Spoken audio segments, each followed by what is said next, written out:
What's going on, guys? Zach Vago, aka the Weight Loss Professor, is back, and it is day number 15 of the carnivore diet. And I am sorry if I sound sick. Please hang in there. I'll try to pronunciate everything to the best of my abilities. But I needed to make a 2 week review update for you guys on how I'm doing, how I feel, and kind of my general thoughts on the whole carnivore and 1 meal a day thing. So if you guys don't know, I have some autoimmune conditions, and for the purpose of content and my own gut health, I figured I'd try a little carnivore challenge for you guys. Let me know the ups, downs, the struggles, the feel good moments, the whole 9 yards. So let's get started. If you are on Spotify or Apple, I will try to explain kind of what I'm showing. Right now, I have my coaching software up and I am given a rundown of my meals for the week and all of my weigh ins. All right. If you're on YouTube, we're taking a look at Monday the 9th to Sunday the 15th. So the third row down. Excuse me. So, oh, I should have wrote down the body fat percentages too. I only did the weight. Okay. Well, needless to say, on September 9th, I weighed in at 184.5, dropped 4 pounds on the dot to 180.6 on the 10th. And then that was my lowest weigh in throughout this entire process, 180.6. And my highest weigh in during this time was 192.2. So off the rip, that's about what an 11.6 difference? Yeah, exactly. So 11.4. It's pretty awesome. But ever since that lowest weigh-in on the 10th, my weight has only been increasing. Literally nothing but increasing. And I think it makes sense. I'm going to be honest. My my stool movements the first week were actually very good in terms of the man, I want to explain this without being the most like graphic or intense, but my stool movements were just more healthy the first week. Let's just put it that way. And granted, the second week I did add in chicken and bacon, completely different. So the first week I was on strictly beef and whole eggs and egg whites. Second week, 9 through 15, I've been on chicken and bacon and a little bit of whole eggs. So we see a lot of difference in the diet. I'm not really staying the same from day to day, trying to allow my gut to get used to what I'm eating. So that doesn't help either. And I've realized that my body actually feels so much better on the chicken than with the beef. Because when you're having things like bacon, when you're having things like eggs, I guess it depends how you cook it, but since I'm cooking like in bacon grease, it's just so oily, so fatty. It just makes you feel a little bit dirty. So having the chicken as like something where it's grilled, it's not stovetop cooked, like it's just so life changer. And the lean meats, I've always been a fan of lean meats just because I am a volume eater, and you can't volume eat when you are having 85-15 beef. It's just not possible. I could have 4 chicken breasts for 400 calories compared to 4 burger patties that I make, and the 4 burger patties is like 1,300 calories. And I just feel uneasy after the beef. Like I went back to beef yesterday, and I'm like, dude, I just feel like garbage after this. It's not a good way down. It makes you feel, I guess, even bloated a little bit. It's not a good feeling. So I recommend a good mixture of lean meats with some good fat sources. I'm gonna probably, after I run to the store and after I get through the darn current beef that I have, I'm gonna go back to chicken and either chicken and eggs or chicken and bacon. Or I might even do chicken, beef, and eggs. We'll see. Depends. Cravings wise, I think the second week has been better for me in terms of cravings than the first week. The first week, I had a few days where I was down bad. Even this week, sorry, excuse me. One of the days I just kind of sat there watching cooking videos. And it's all my Facebook is. When I sign into my work account, it's literally all just cooking videos, so it's just super tempting. Friends around me are having sweets, seeing pictures of things they eat and post, and it's just like, oh shoot, I want it so bad. But more motivated, I guess, week two than week one, so that's good. Energy wise, it, so what sucks is there's a few different things that are making my carnivore challenge not go as expected. One, I'm doing one meal a day, so that's automatically going to change the course flow of being in ketosis and a fasting window. It's a two-in-one type of conjoint double-edged, not double-edged sword. It's just a double-pointed sword in one direction, because I'm fasting myself from energy, but I'm also forcing my body to use ketones. Um, so energy wise, zero food is kind of being used for my energy. I train before I work out probably 5, 6 hours, 6 to 8 hours before I eat. So I literally don't have food in my system when I go to work out. Um, let's see what else. So energy wise, not only is the diet affecting my energy levels, excuse me, sorry that's nasty.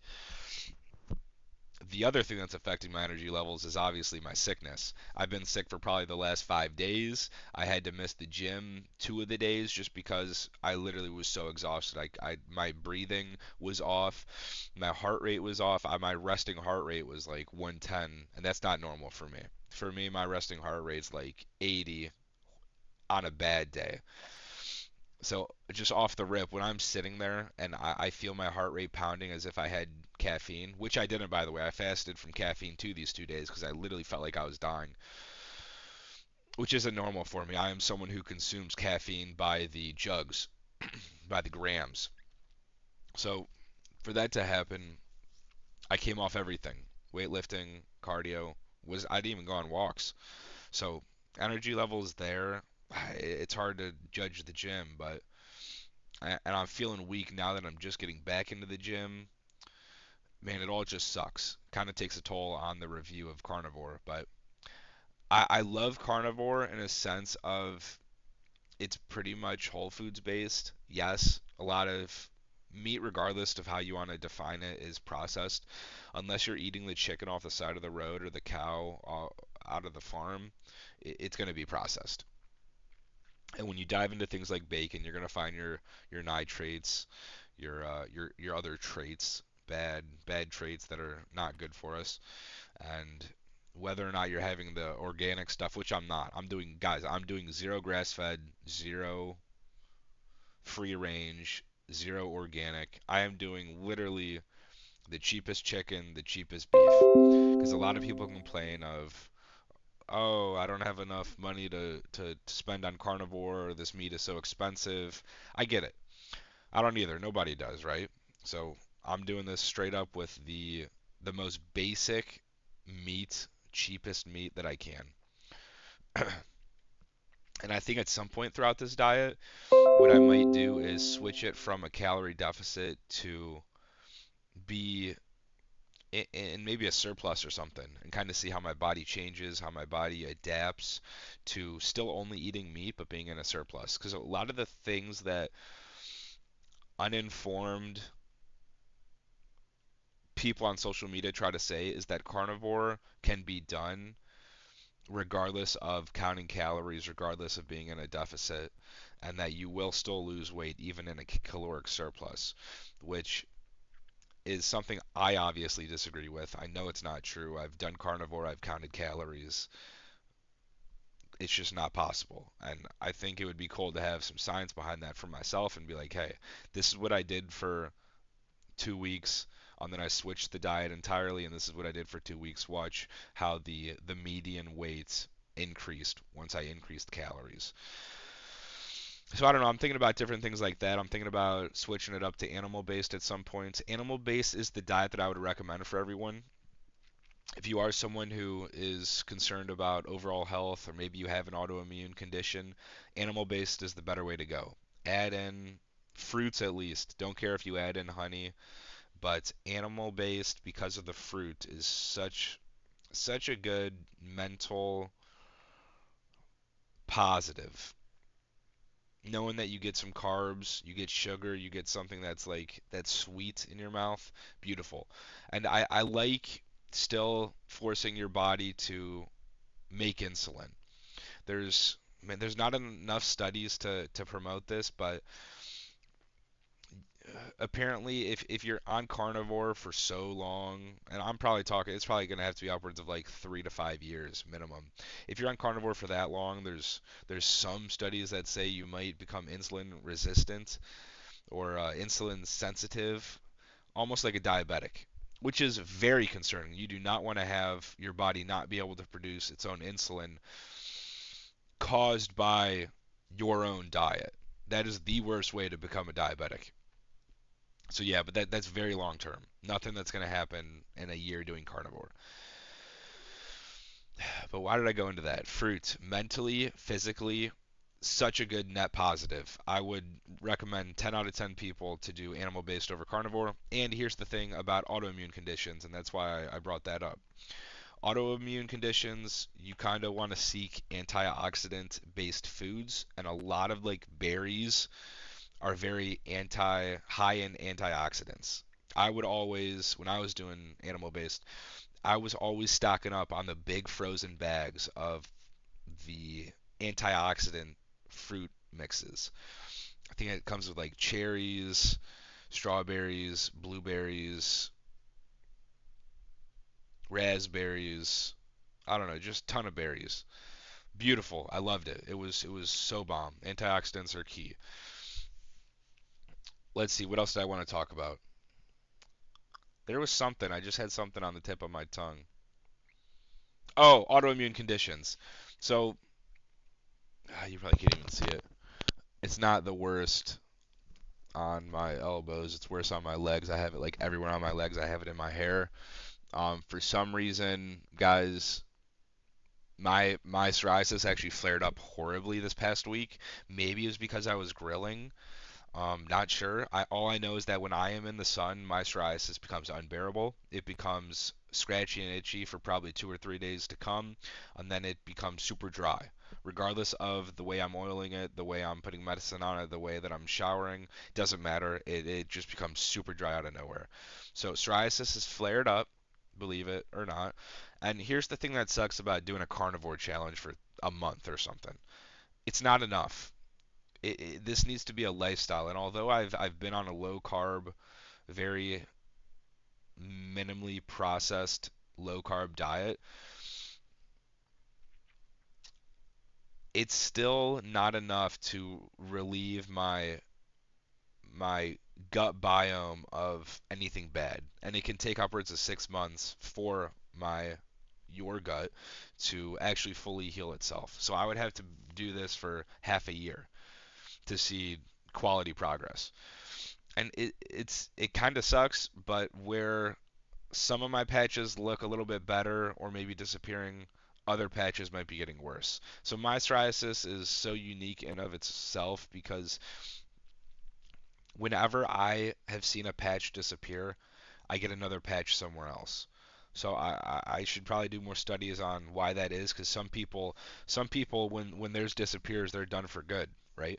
I know a friend of mine at church actually hopped on the animal-based diet, and she's been doing minimally zero processed sugar, just hopped on animal-based, but has been on the no sugar all of 2024, and her horrible hand autoimmune skin conditions went away, and she's been affected by that for like her entire life. And I mean, you visibly you could see her hand were different colors, all cracky, bloody. It was horrible.